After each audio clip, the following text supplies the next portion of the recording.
ગરબા રમતા લોકો અનેકવાર ભાન ભૂલી જાય છે. ગીતોથી લઈને પોશાક પર તો વિવાદ થાય જ છે, પરંતુ વડોદરામાં એક કપલે તમામ મર્યાદા નેવે મૂકી ચાલુ ગરબાએ કિસ કરતો વિડીયો બનાવ્યો. આ વિડીયોથી હવે લોકોની લાગણી દુભાઈ છે. સંત સમાજ દ્વારા કપલ સહિત આયોજકો સામે કાર્યવાહીની માંગ ઉઠી છે. સવાલ એ છે કે આઝાદીના નામે ધાર્મિક લાગણીઓનું હનન ક્યાં સુધી?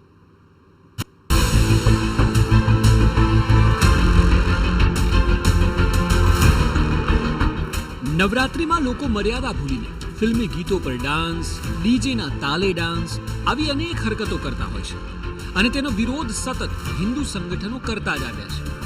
જો કે વડોદરામાં તો એક કપલે તમામ હદ વટાવી દીધી.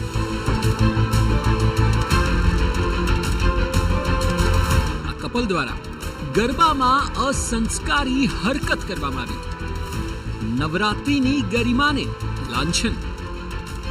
કપલે કરી અશ્લીલ હરકત, જાહેરમાં કરી કિસ. આ વિડીયો બતાવી શકાય તેવો તો બિલકુલ નથી, પરંતુ આ કપલ દ્વારા રીલ બનાવવાના ચક્કરમાં તમામ હદ વટાવી દેવામાં આવી છે. તેઓએ કિસ કરીને વિડીયો બનાવ્યો અને હવે આ વિડીયો વાયરલ થતા લોકોએ ભારે વિરોધ નોંધાવ્યો છે. આમ જોઈએ તો સોશિયલ મીડિયામાં છવાઈ જવાની ગેલછાએ લોકોને આ સ્થિતિમાં લાવી દીધા છે કે તેઓ કંઈ પણ કરવા તૈયાર હોય છે. જગ્યા, આસપાસના લોકો આ તમામની અવગણના કરીને મર્યાદાને ખુલ્લેઆમ વટાવવામાં આવી રહી છે.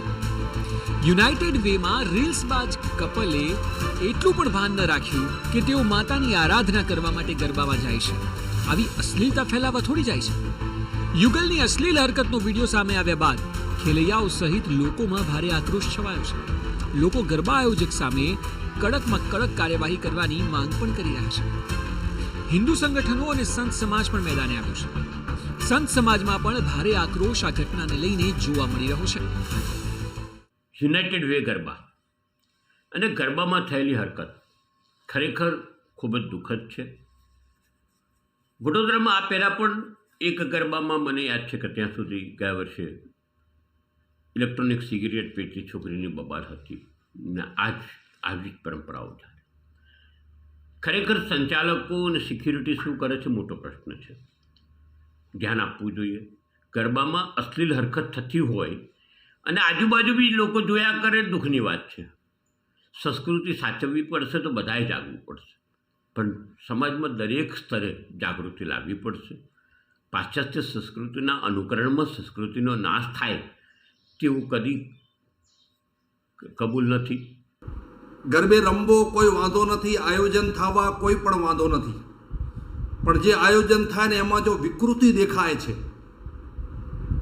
જો ન થવાના જો કાર્યો થાય છે, એનાથી ધર્મને નુકસાન પહોંચે છે અને સમાજ વિકૃતિ તરફ દોરાય છે.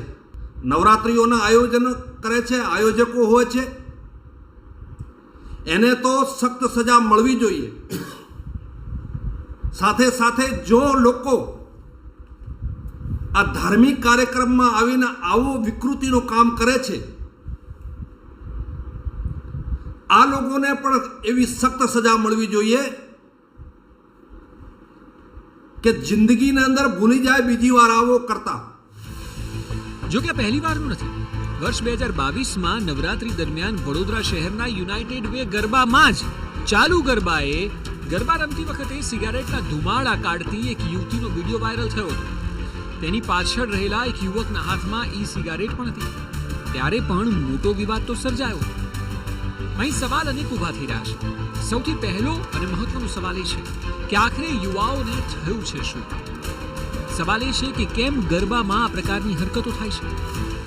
શું ધાર્મિક લાગણીઓનું કોઈ જ મહત્વ નથી? આ સવાલો થવા ખૂબ જ સ્વાભાવિક છે, કારણ કે ગરબા રમતા સમયે માની આરાધના થાય છે. આજના યુવાનો ફ્રીડમ એટલે કે આઝાદીનો કંઈક અલગ જ અર્થ સમજી રહ્યા હોય તેવું લાગી રહ્યું છે. શરમને ખુલ્લેઆમ નેવે મૂકવી, ધાર્મિક લાગણીઓ દુભાવવી, આ બધું જ આઝાદી માનવામાં આવી રહ્યું છે, જે આવનારા સમયમાં વધુ ખતરનાક સાબિત થઈ શકે છે. અંજલિ ઓઝા, TV9, વડોદરા.